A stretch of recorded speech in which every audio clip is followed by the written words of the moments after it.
let's flip a coin. Heads Carolina, tails California. Hello, it's Andy Graham. One of my readers wants me to ask and talk about NGOs, non-governmental organizations, and he said one of his friends called them a black hole, which is maybe right, but it's a little too romantic, too negative, whatever. There is the yin and the yang to the NGOs. So there's the good and the bad, and I would think that maybe 60 or 70% of the people that are working for NGOs actually believe in what they're doing. There's some willful blindness because they really won't look at their nose and see that they're not accomplishing anything, but they feel like they're doing good work even if they can't see what they're doing. But let's talk about what an NGO is. An NGO, or non-governmental, or charity, or something like that, is an organization that tries to help somebody that needs help. Unfortunately, when you leave America, you're suddenly swamped by people asking for money. They come up to you, they walk up, they beg. They got every way of doing it on the planet. They can, from guilt to poverty to children, they'll send in anything. Okay, and they hit you in every different ways. When you're in India, my God, it's just horrible. Sometimes how many ways they try to get in your pocket. So you get a little jaded. Or I created what I call beggar rules. Basically, if they're not missing a leg or an arm, a body part, I don't give. And if they can be very, very old and kind of crazy, and I'll give. But just a normal child or something, I don't give, because they know what they're doing. Okay. And I really never met anybody starving. Okay, but what is giving? Giving is an emotional thing that makes me feel good, and and if they can make me feel guilty, I'll give more. And there's a sadness that they're selling, and it's a really very, very confusing emotional thing. I think I'm having a lot of problems here with the thing. I'm going to start over. Hello, it's Andy Graham of Hobo Traveler. I want to talk today about one of the readers or viewers of YouTube wants to know what I think about NGOs. He said one of his friends called him a black hole. It's real easy to give these all or nothing statements like all NGOs are assholes, or they're all crooks, or something like that, or black hole where they just suck cash. And it's about the same as the NGOs when they say, "Oh, help an orphan, or you're a bad guy," or whatever, right? Having a rough day. I'm trying to find the internet's not working, and I don't even know if I'll be able to publish this today, and I like to get everything done the same day so I don't get confused. But an NGO, let's talk about NGOs. NGOs are the idea that we're helping somebody, non-governmental organization. In French, it's organizational non-governmental. And so it's either ONG or NGO on most of the planet. And at least in the French and Spanish world. In English, what it means is an organization that's not controlled by the government. Now, what that doesn't tell you is that probably the major NGOs are receiving money from the government's funding. So what they're doing is they're all trying to get their 401cs and their basic tax write-offs and all these things set up so that they can say to the government that I'm an organization that can receive money, and some reason I'm managing the money correctly. That doesn't mean you manage the money correctly, it just means you have the legal right to manage the money, okay? So, and then what they do is they line up with the government, like USAID or different ones. So you have your big ones like World Vision and all these things that basically, who knows what they do, plan or whatever. World Vision, what does that mean? I have a world vision. Somehow I'm fixing the world. Now that's kind of screwy. But what they do is they get a big enough organization where they can get the government. And the government, I think, some reason must give money to other governments. So what they do is they have to distribute that money in the best way. So they could give it straight to that government, right? But that government would just put it in their pocket and really do nothing. So the NGO is a better alternative to a bad alternative. It's really the bad choice, but it's better than giving it directly to the government to try to help that country.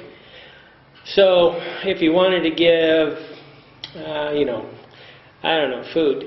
But where the NGOs really maybe do it, is in complete disasters. I mean, in America, we see what they do and everybody complain if they do it. But outside America, like for the tsunami or things like that.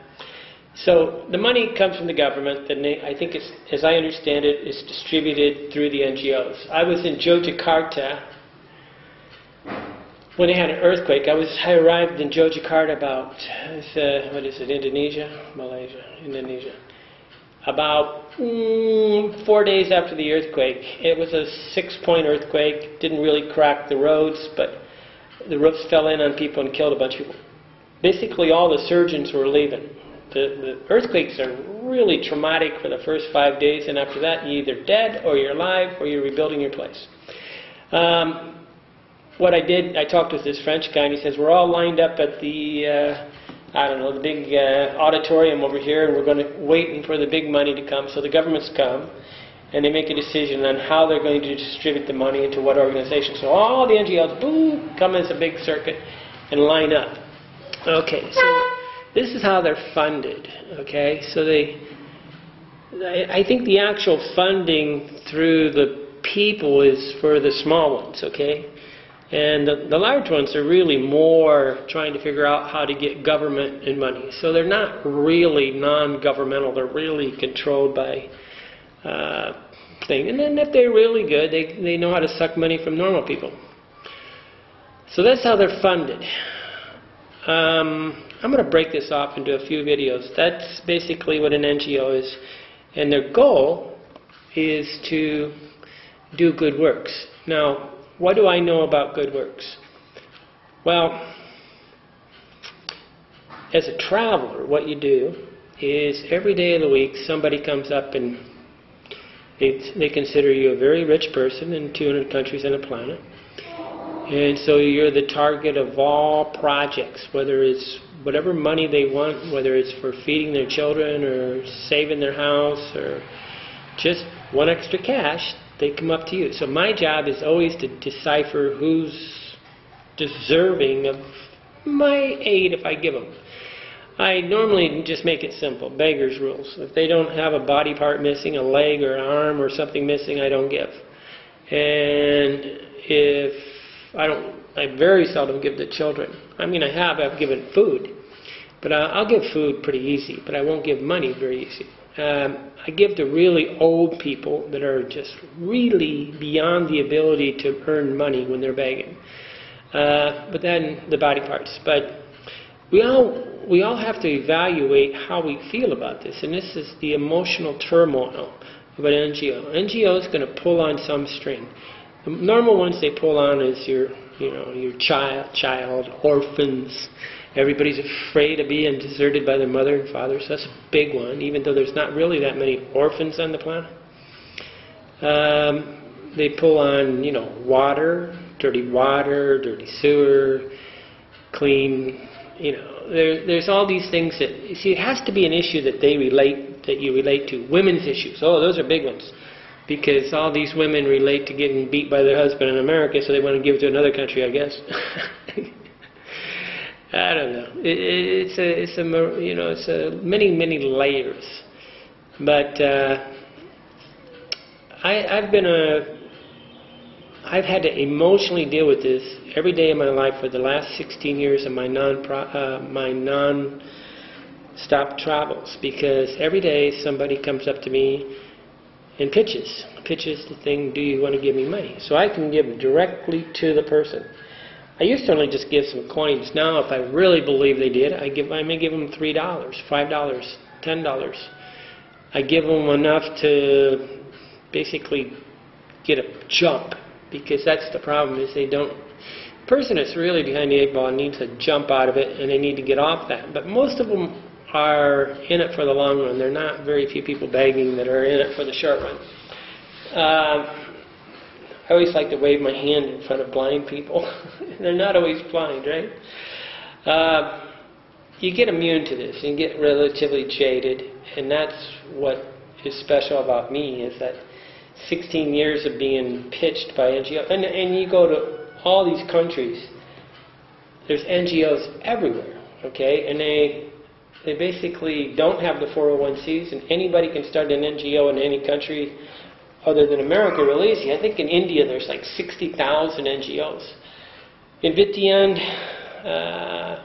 what is that? Laos, one of the best places, considered one of the best places to start an NGO on the planet or something like that. Okay, I'm now going to stop and tell you some stories which will be a lot more interesting about NGOs that I've met along the way. Tonight, let's flip on.